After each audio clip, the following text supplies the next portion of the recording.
আলাইকুম।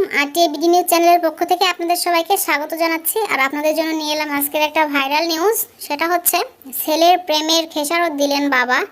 তো এটা একটা সিনেমাকেও হার মানাবে। এই ঘটনাটা আসলে সত্যি সত্যি ঘটে গিয়েছে। প্রেমের টানে পালিয়ে যায় ছেলে মেয়ে। মেয়ের প্রভাবশালী পরিবার ক্ষিপ্ত হয়ে ছেলের বাবা আবার রিক্সা চালায়, তো রিক্সা চালক বাবাকে রাতভর আটকে রেখে নির্যাতন করে মেয়ের পরিবার। তো এতেই তারা ক্ষান্ত হয়নি, পরে তারা গ্রাম্য সালিশ বসিয়েছে। সালিশ বসার পরে ছেলের বাবা আবার রিক্সা চালায়, মানে গরিব মানুষ আর কি। তো রিক্সা চালক বাবাকে আবার 50,000 টাকা জরিমানা করা হয়। তো সেই টাকা পরিশোধ করার জন্য পরে ছেলের বাবার নাম হচ্ছে সুকু মিয়া, আর তাদের বাড়ি হচ্ছে গাইবান্ধার সাদুল্লাপুর।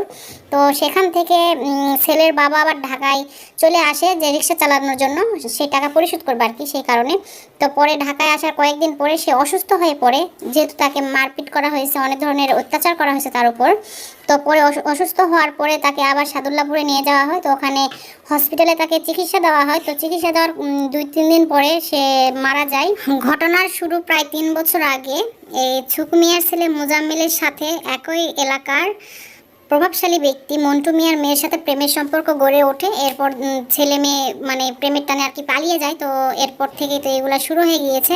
তো এগুলো আমাদের দেশে কবে থেকে বন্ধ হবে জানি না। প্রভাবশালী ব্যক্তিরা কিন্তু নিজেদের প্রভাব খাটিয়ে, আর বর্তমানে কিন্তু ছেলের পরিবারকে বিভিন্ন রকম ভয়ভীতি দেখিয়ে তাদেরকে কিন্তু এলাকা ছাড়া করা হয়েছে।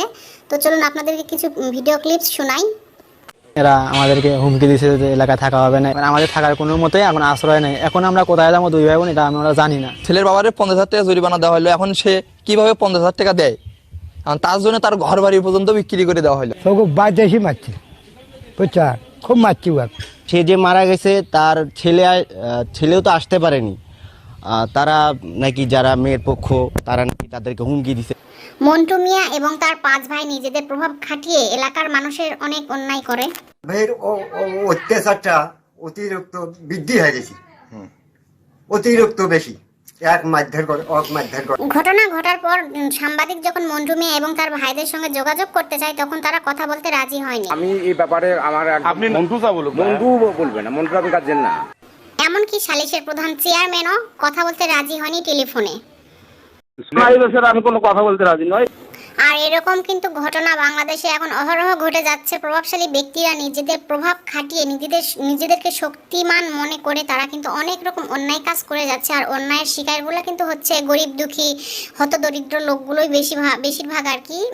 আর আমি প্রশাসনের দৃষ্টি আকর্ষণ করব, বা আমরা আমজনতা যারা আছি তারা অবশ্যই প্রশাসনের দৃষ্টি আকর্ষণ করব, যাতে এই অপরাধীরা কিছুতেই ছাড়া না পায়। তাদের যেন আইনের আওতায় এনে তাদেরকে কঠোর থেকে কঠোর শাস্তি যেন তাদেরকে দেওয়া হয়। আর এটা দেখে অন্য অপরাধীরা যেন শিক্ষা পায় যে না, অপরাধ করা যাবে না, অন্যায় কাজ করা যাবে না, করলে আইনে আমাদেরকে এক চুলো ছাড় দিবে না।